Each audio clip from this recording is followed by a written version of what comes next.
그러므로 예수께서 자기를 믿은 유대인들에게 이르시되 너희가 내 말에 거하면 참으로 내 제자가 되고 진리를 알지니 진리가 너희를 자유롭게 하리라. 그들이 대답하되 우리가 아브라함의 자손이라 남의 종이 된 적이 없거늘 어찌하여 우리가 자유롭게 되리라 하느냐. 예수께서 대답하시되 진실로 진실로 너희에게 이르노니 죄를 범하는 자마다 죄의 종이라. 종은 영원히 집에 거하지 못하되 아들은 영원히 거하나니 그러므로 아들이 너희를 자유롭게 하면 너희가 참으로 자유로우리라. 나도 너희가 아브라함의 자손인 줄 아노라. 그러나 내 말이 너희 안에 있을 곳이 없으므로 나를 죽이려 하는도다. 같이 읽습니다. 나는 내 아버지에게서 본 것을 말하고 너희는 너희 아비에게서 들은 것을 행하느니라. 아멘. 할렐루야. 이 저녁에도 말씀을 삼하여 예배 전에 나오신 나건교회 성도님들을 환영하고 또한 축복합니다. 오늘 예수 그리스도를 통하여 빛 가운데 거하시며 성령의 도우심으로 말씀 가운데 주님께서 주신 그 은혜가 한량없이 여러분들의 삶 가운데 부어지는 시간이 있기를 소원합니다. 오늘 여러분과 다시 무릎 꿇게 하소서라는 제목으로 말씀을 나누고자 합니다. 오늘 본문 31절을 좀 살펴보니까요, 예수님께서 자기를 믿게 된 유대인들에게 말씀하셨다라고 말합니다. 자신을 격하게 반대하고 죽이려 했던 이들이 있는가 하면 믿고 따르는 자들이 있었다는 것이죠. 사실 여러분들과 함께 살펴보고 있는 이 본문은 주님께서 결국 꾸짖는 장면으로 마무리가 되는 본문입니다. 그런데 꾸짖는 대상이 믿지 않는 자들이 아니라 예수를 믿는다고 말해지는 자들을 향해 꾸짖고 있다라는 것이죠. 그래서 요한복음 8장 31절에는 이러한 내용이 있습니다. 그러므로 예수께서 자기를 믿은 유대인들에게 이르시되 너희가 내 말에 거하면 참으로 내 제자가 될 것이다 라며 너희가 내 말에 거하면 참으로 참된 제자가 된다라고 말씀하시는 것이죠. 참된 제자가 되려면 주님의 말씀을 잘 들어야 하는데, 여기서 거하다, 거하면 할 때 이 거하다라는 표현은 일시적으로 말을 잘 듣는 것을 뜻하지 않습니다. 불가분한 관계, 떨어질 수 없는 관계, 하나가 되어버린 관계를 말하는데요, 예수님의 말씀이 내 것이 되어야, 내 살이 되고 내 피가 되어야 참된 제자가 될 수 있다라고 말하고 있는 것입니다. 그리고 그 참된 진리의 말씀을 통하여 자유롭게 된다라고 이어서 32절은 말하고 있는 것이죠. 바로 진리가 너희를 자유롭게 하리라. 빛이 임하면 어둠으로부터 자유롭게 되는 것처럼, 진리가 거짓으로부터 자유롭게 되는 것처럼, 우리가 진리 안에서 예수와 함께 떨어지지 않는다면, 그 말씀 가운데 순종함으로 살아낸다면 자유롭게 될 것이라고 지금 성경은 말하고 있는 것이죠. 사실 우리가 살아가고 있는 이 세상 속에 거짓된 것들이 너무나도 만연하고요, 우리 삶 속에 거짓된 것들이 깊숙이 침투되어 있다는 사실을 발견하게 됩니다. 정말 돈이면 행복해질 수 있는 것일까요? 정말 내가 성공한다면 내 삶을 모두 채울 수 있는 것일까요? 외모가 전부인 것일까요? 물질 만능주의, 성장과 성공제일주의, 외모 지상주의 등과 같은 거짓된 것들이 사실 교회 안에 깊숙이 침투되어 있고요, 우리의 가정과 자녀들의 무의식적인 그 머릿속에 작용하고 있다는 것이죠. 그리고 그러한 기준에 도달하지 못한다면 쉽게 좌절하고 실패함으로 인생의 패배감을, 실패주의에 찌들어 사는 사람들을 쉽게 우리는 목격할 수 있습니다. 젊은 세대에게만 해당되는 것이 아니라 이러한 거짓됨은 모든 세대에 걸쳐서 작용하고 있고요, 이 거짓된 물결 속에서 우리는 오늘도 사실 속으며 살아내고 있을 수 있다는 것이죠. 그러나 진리를 알게 되면 모든 거짓들이 거짓으로부터 자유롭게 될 줄 여러분 믿으시길 바랍니다. 하나님의 말씀만이 죄와 사망에 묶여있는 우리를 자유롭게 할 줄 여러분 믿으시길 바랍니다. 그리스도만이 세상에서 주는 거짓과 심지어 내 안에 발생된 모든 거짓으로부터 자유롭게 할 줄 여러분 믿으시길 바랍니다. 그런데 이런 사실을 대해서 33절에서는 믿는다고 말해지는 유대인들이 발끈하는 모습을 발견하게 됩니다. 자, 예수님의 자유롭게 될 것이라는 이 발언 안에는요, 무언가 묶여있기 때문에 자유롭게 된다라는 말이 전제될 수밖에 없는 것이죠. 그렇게 유대인들은 자신들이 아브라함의 자손으로서 누군가에게 묶인 적 없고 얽매여 본 적 없다라고 증언하고 있습니다. 그렇기에 자신들은 무언가로부터 자유롭게 될 필요가 없는 사람들이라고 지금 자신들을 밝히고 있는 것이죠. 잘 생각해 본다면요, 이들은 예수를 믿고 따르는 유대인들입니다. 예수님의 놀라운 말씀과 기적들을 항상 보면서 예수에 대한 긍정적인 모습, 예수에 대해서 긍정하고요 따르는 자들이었습니다. 물론 예수님이 하나님이라는 사실을 거기 있는 모든 이들이 다 알지는 못하였겠으나 주님의 말씀을 통해 자신들의 내면을 점검해야 했던 자들이었습니다. 그러나 거기에 있는 그들은 눈꽃만큼도 겸손하지도 자신의 신앙적인 것들을 점검하지도 않았다는 것이죠. 사실 이스라엘은 끊임없이 묶이고 얽매임을 당하였던 나라였습니다. 바벨론 제국, 페르시아 제국, 알렉산더의 헬라 제국, 로마에 이르기까지 끊임없이 그들은 예속되었고 묶임 바 되었던 자들이었습니다. 그 모든 정치적인 탄압에서도 이스라엘인들은 자신들은 하나님만을 섬긴다라며 굴복하지 않았기에 그 이스라엘을 지배했던 지배층에게 있어서 유대인들은 매우 골치 아팠던 민족이었던 것이죠. 그런데 문제는 이 유대인들이 자신들은 하나님을 섬겼다, 하나님만을 섬겼다라는 그 자부심은 있는데 사실 형식주의적인 종교심, 그 종교심만 남아있고 껍데기만 남아있게 되었던 자들이었습니다. 마음의 진정성 없이 입술로만 하나님을 사랑한다 말하는 자들이었죠. 물론 모든 사람들이 형식적 종교 행위만을 가졌다라고 말할 수는 없을 것입니다. 그들 가운데서도 분명 마음을 다해 자신이 원하는 그 메시아를 간구한 이들이 존재했을 것입니다. 그들도 하나님을 잘 믿는 가정을 구했을 것입니다. 그들도 이 로마의 압제로부터 하나님께서 이루실 일들을 반드시 있다라며 소망을 가지고 살아가며 기도하는 자들이 분명 있었을 것입니다. 눈물로 기도하며 그곳에서 간구하는 자들이 분명히 있었겠죠. 그런데 정작 자신들에게 있어서 왜곡되고 잘못되어지는 것들을 발견하지 못하며 살고 있었다는 것입니다. 마치 그들에게 있어서 메시아는 죄와 사망으로부터 자신들을 자유하게 해줄 것을 기대하지 않고요, 오직 그들이 로마로부터 자신들을 해방시킬 어떤 능력을 지닌, 정치적이면서도 로마를 전복시킬 수 있는 강력함을 지닌 왕을 그들은 기대했던 것입니다. 그들은 진정성과 눈물, 그 눈물이 잘못되었다는 것이 아니라 왜곡되어진 것들에게 마음을 쏟고요, 울고 있는 영적인 참담함을 그들 스스로가 보지 못했다는 것입니다. 진정성과 눈물을 쏟아야 할 것을 구별하지 못한 채 다른 곳에 진정성을 두고 눈물을 쏟았다는 것이죠.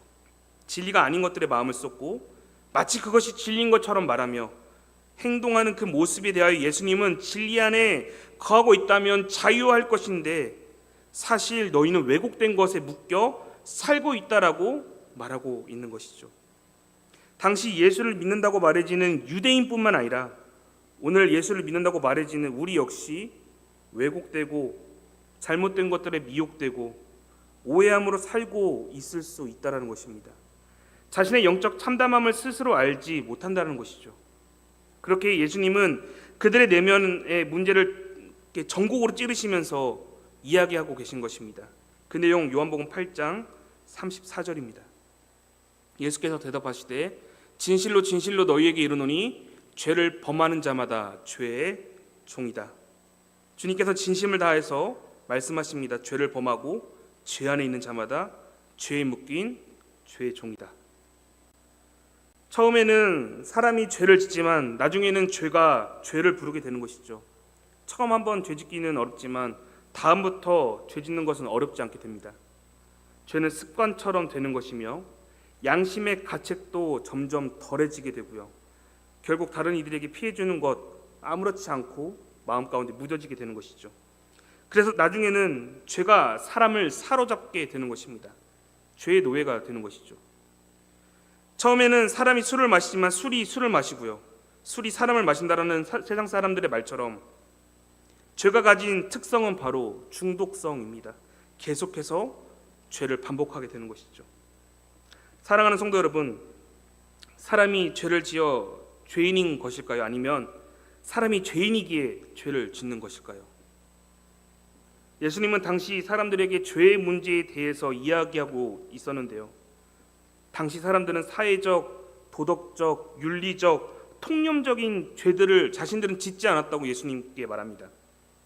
예수님은 지금 우리에게 해결되지 않은 죄의 문제가 있기에 인생들이 묶인 바 되었다라고 선언하고 있을 때에 유대인들은 저는 율법을 잘 지켰고요, 신앙도 잘 지켜냈습니다라며 주장하고 있는 것이죠. 끊임없이 자신들은 신앙생활 오래 해왔고 아무런 문제가 없다라며 예수님께 말하고 있다는 것입니다.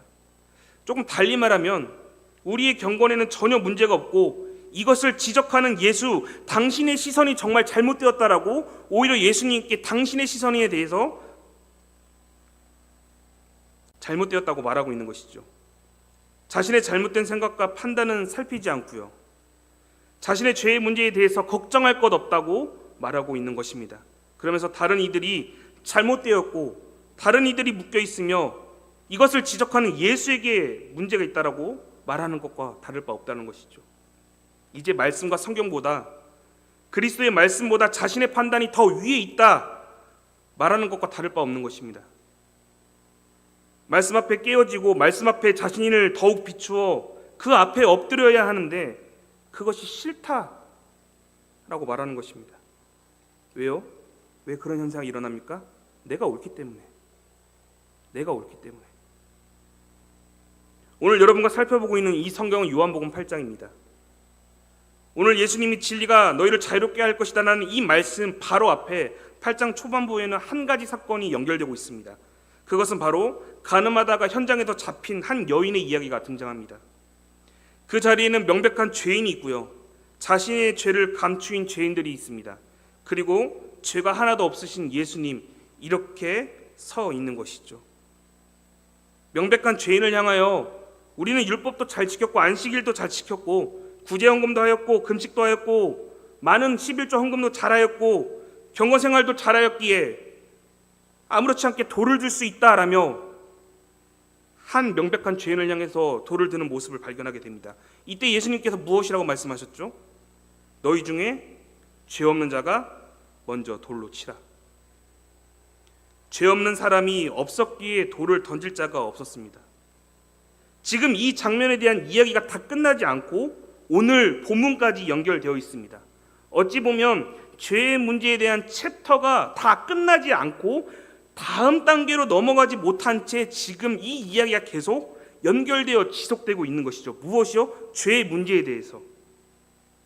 지금 너희도 죄를 감추고 있을 뿐 누구 하나 열애 없이 모두가 죄의 심각한 문제를 앓고 있다라고 예수님이 이야기하고 있는 것입니다. 사람이 죄를 지어 죄인이 된 경우는요, 아담과 하와만 해당됩니다. 다시요. 사람이 죄를 지어 죄인이 된 경우는 아담과 하와만 존재합니다. 그들은 죄를 짓지 않을 수 있는 선택권이 있었음에도 불구하고 죄를 선택했죠. 그러나 그 이후의 모든 인류는요, 죄를 지어 죄인이 된 것이 아니라 죄인이 되었기에 오늘 또 끊임없이 죄를 지어 살아내고 있다는 것입니다. 죄를 안 지을 수 없는 상태에 있는 자들, 죄를 끊임없이 지을 수밖에 없는 자들, 그 상태에 머물고 있는 것이 바로 오늘을 살아가는 우리라는 것입니다. 그런데 놀랍게도 그리스도의 십자가의 구원을 통해 하나님의 자녀가 된 사람들은요, 성령 안에서 죄의 문제에 대해서 용서를 받았고요, 자유하게 되었기에 죄를 안 지을 수 있는 존재가 되었다는 것입니다. 물론 이 말에는 조금 오해가 있기에 다시 말씀드리면, 구원받았다고 해서 무조건 죄를 안 지을 수 있다는 능력이 생겼다는 것이 아니라요, 성령 하나님의 인도하심 가운데 죄를 안 지을 수 있도록 도움을 받기에 가능하다는 것입니다. 자, 그렇다면 질문하겠습니다. 여러분, 모든 인류는 죄의 문제에 놓여 있다고 했습니다. 그렇다면 죄의 문제가 없으신 분, 그분은 누구이십니까? 네, 맞습니다. 아들 예수 그리스도이시죠. 그 말을 지금 36절에서 하고 있는 것입니다.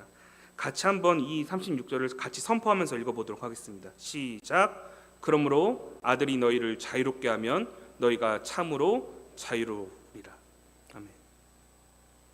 죄의 문제를 스스로 해결하지 못하기에 도움이 필요한데 그것은 아들이신 예수 그리스도, 말씀이 되어주시는 예수 그리스도가 사실 우리의 삶 가운데 필요하다는 것이죠. 그렇게 죄의 문제가 해결되지도 해결을 원하지도 않는 자들은 다 아브라함의 자손이 아니며 다 하나님의 백성이 아님에 대해서 말씀하시면서 예수님께서는 38절에 너희 아비에게 들은 것을 행동하고 있다라며 말씀하십니다. 그 아비가 누구입니까? 성경에서는 마귀라고 표현하고 있는 것입니다. 하나님의 말씀과 뜻대로 행동하지도 않을 뿐더러 자신에게 있는 죄의 문제가 더 이상 걸림이 되지 않는다라고 오해하고 왜곡되고 자신이 의롭다라고 말해지는 자들을 향해 마귀의 자식들이다라며 예수님은 강하게 질타하고 계시는 것이죠. 그렇다면 오늘날 우리에게 있어서 왜곡되고 오해하며 사는 모습이란 어떠한 모습이 있는 것일까요? 물론 많은 모습이 있겠지만 오늘 본문을 통해서 우리가 알 수 있는 것은 겸손하지 않고요, 자신을 낮추지 않는 자들, 자신을 끊임없이 드러내려고 하는 자들, 말씀을 왜곡하여 오해하며 살아내는 모습이 바로 이런 모습이 아닐까 싶습니다. 죄의 문제가 해결된 자들은 성령 하나님을 통하여 죄라는 것이 무엇인지 알고 죄를 인지하고 있고 지금 자신의 죄가 발생되었는지 혹은 죄에 노출되어 있는지를 아는 자들을 말할 것입니다. 그렇기에 교만함과 자신의 뜻대로 되지 않는 것, 자신만을 드러내기를 원하는 모습들은 성경이 원하지 않다라는 것을 알고 있어야 하는 것이죠. 그런데도 여전히 이것을 왜곡하여 자신의 뜻대로 되어야만이 옳은 것으로 여기지는 모습들이 사실 우리의 삶 가운데서 많이 발견된다는 것입니다. 제 안에서도 발견됩니다. 사실 저한테 하는 말이거든요. 베드로가 가이사랴 빌립보에서 주는 그리스도시요 살아계신 하나님의 아들이십니다 라고 고백할 때에 주님께서는 그것을 알려주신 이가 바로 하늘에 계신 하나님이라는 사실을 말씀하십니다. 그런데 곧바로 그리스도께서 고난받아 죽으실 것을 이야기하시니까 베드로가 항변하여 만류하게 됩니다. 그때 예수님께서 무엇이라고 하십니까? 마태복음 16장 23절에서 예수께서 돌이키시며 베드로에게 이르시되 사탄아 내 뒤로 물러가라. 너는 나를 넘어지게 하는 자로다. 내가 하나님의 일을 생각하지 아니하고 도리어 사람 일을 생각한다라며 하나님의 일을 생각하지 않는 것, 마귀의 생각을 하는 것, 사람의 일을 생각하는 것을 지금 예수님은 지적하고 계신 것이죠. 그렇기에 참된 진리 안에서 거하며 자유롭게 될 수 있는 것은 바로 오직 말씀, 하나님 말씀에 순종함으로 하나님의 일이 무엇인지를 먼저 생각하고 가슴에 품는 것을 말할 것입니다. 내 생각과 내 감정, 내 마음만을 드러내는 신앙생활은 스스로 아브라함의 자손이며 나는 언약 백성이며 약속 안에 거하는 자라 오해하며 살아내고 있는 유대인들과 별반 다를 바 없는 인생인 것이죠. 여전히 우리는 하나님을 믿고 나에게 문제가 없다며 다른 이들에게 책임을 전가하며 살고 있지는 않은지 스스로를 살펴봐야 할 것입니다. 상대방의 죄의 허물을 쉽게 판단함으로 돌을 들어 심판자가 되고자 하고 있지는 않은지, 우리의 삶 속에서 예수의 자리를 내가 대신 서고자 하고 있지는 않은지 우리 스스로를 살펴봐야 하는 것이죠. 베드로는 방금까지 주님은 하나님의 아들이십니다, 이 고백으로 칭찬받았다가 곧바로 혼난 이유, 하나님의 일을 생각하지 않고 사람의 생각으로 행동하였기 때문입니다. 주님의 고통의 길을 자신의 생각으로 만류하였기에 마귀의 생각이라고 혼나게 된 것이죠. 그렇기에 사랑하는 성도 여러분, 우리 인생들의 생각은 사실 하나님의 뜻보다, 하나님의 진리보다 한없이 보잘것없고 자금을 인정해야 하는 것입니다. 사실 우리는 오늘 또 죄의 문제와 죄의 유혹으로부터 벗어나지 못하는 연약함을 가진 자들임을 인정하셔야 합니다. 그리고 죄의 종이 아닌 성령 하나님의 도우심으로 말씀을 통해 자유함을 얻어야 하는 자들임을 여러분 기억하셔야 하는 것이죠. 그리고 그것을 이 저녁에 구해야 하는 것입니다. 우리는 여전히 심각한 죄인이라는 사실을 기억하고요, 죄에 대해서 하나님께 용서하며 구해야 하는 것이죠. 어떤 분들은 이러한 말씀을 전하면 마음에 불편함을 가지시는 분들이 계십니다. 회개할 것을 촉구하면, 회개에 대한 설교를 들으면 마음에 불편함이 있다라고 말하는 분들도 계십니다. 그러나 복을 받으라 라는 설교를 들으면 그 어느 때보다 가슴 깊이 아멘을 외치는 분들이 계십니다. 그러면서 이러한 질문이 생기는 것이죠. 이미 죄로부터 나는 용서를 받았는데 왜 내가 또 주님께 회개하며 살아야 하는 것인가?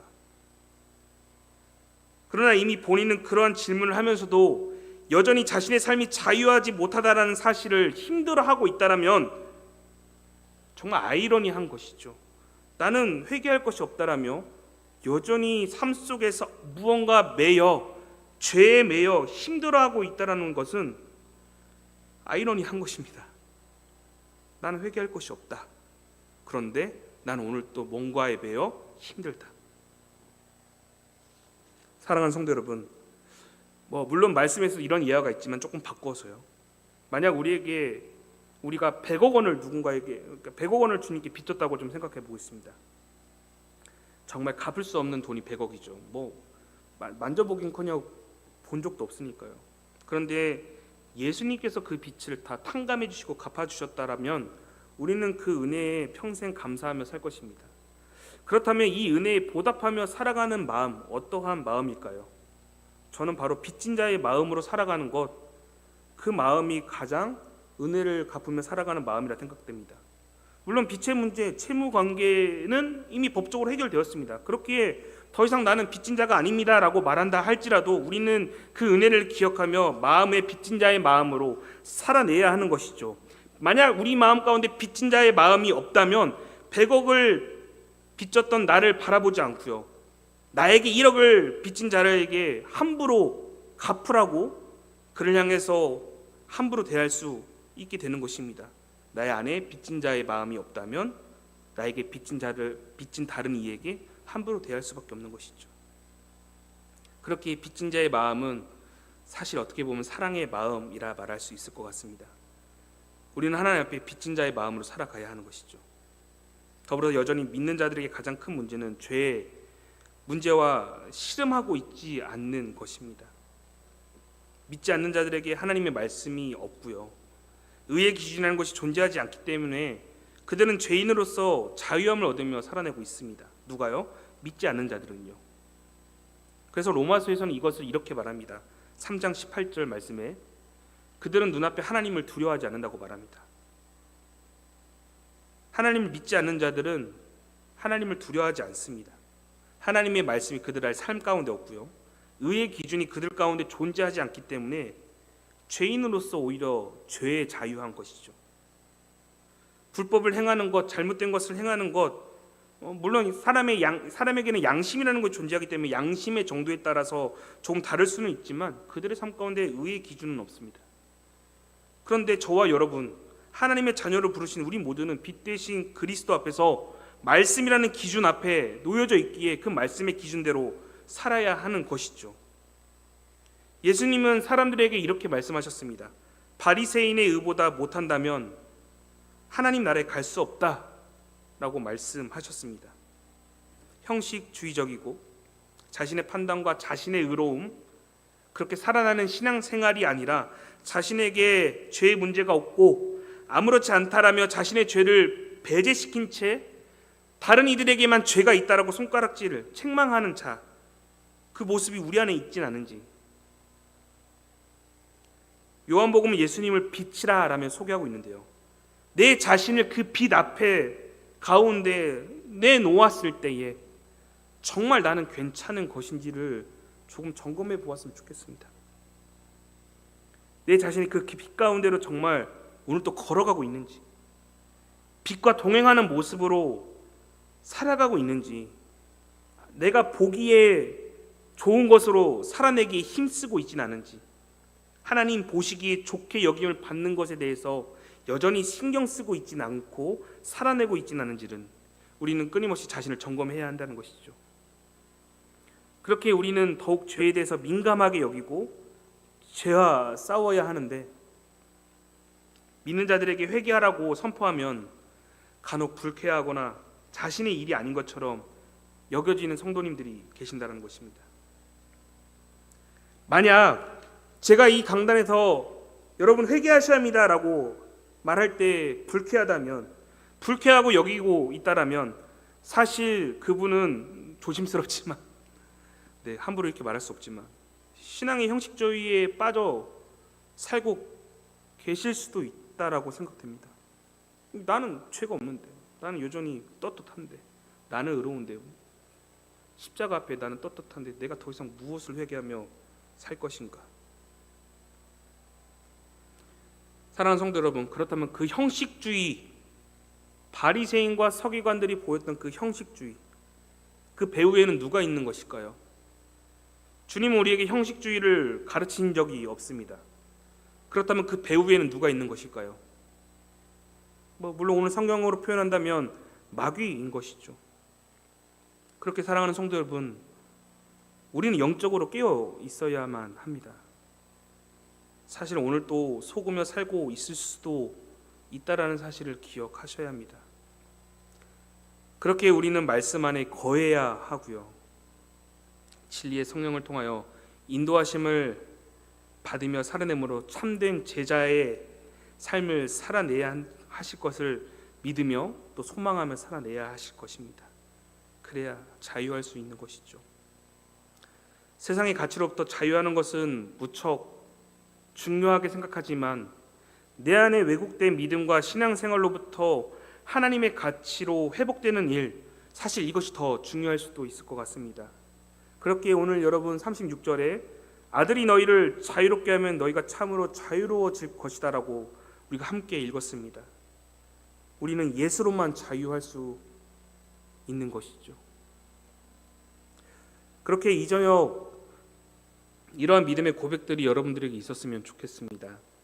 하나님, 우리의 죄의 문제가 없다고 여겨주시고 또 인정해 주심에 감사합니다. 그러나 여전히 우리는 감정적인 죄와 생각의 죄, 미워하고 시기하고 질투하고 다른 이에게 무언가 복수하거나 잘못되기를 바라는 마음을 사실 즐거워하며 여전히 마음으로 수많은 죄를 짓고 살아내고 있습니다. 이러한 저를 용서하시고 진리의 성령님의 인도하심으로 살아낼 수 있도록 도와주십시오. 이러한 고백 이 저녁에 넘치기를 소원합니다. 이 시간 같이 기도하실까요? 사랑하는 주님, 이 저녁 영적으로 깨어나기를 원합니다. 내 안에 영적인 불순물, 죄의 문제, 어두움의 잔재가 있다는 사실을 고백합니다. 내 영혼을 만져주시기를 소원합니다. 생각으로, 감정으로 짓는 죄, 하나님이 기뻐하시지 않는 마음으로 품지 않도록 도와주십시오. 이 저녁 주 앞에 다시 한번 엎드려 기도합니다. 당신 앞에 다시 한번 더 무릎 꿇어 기도합니다. 하나님을 멀리하고 말씀하셔도 반응하지 않았던 나의 이 영적인 둔감함을 주님 용서하여 주시옵시고, 회개하지 않은 나의 마음을 주여 용서하여 주시옵소서. 내 영혼아 깨어 일어날지어다. 내 영혼아 깨어 주님 앞에 나아갈지어다. 이 시간에 주님께 회개함으로 함께 기도하며 나아가도록 하겠습니다. 기도합니다.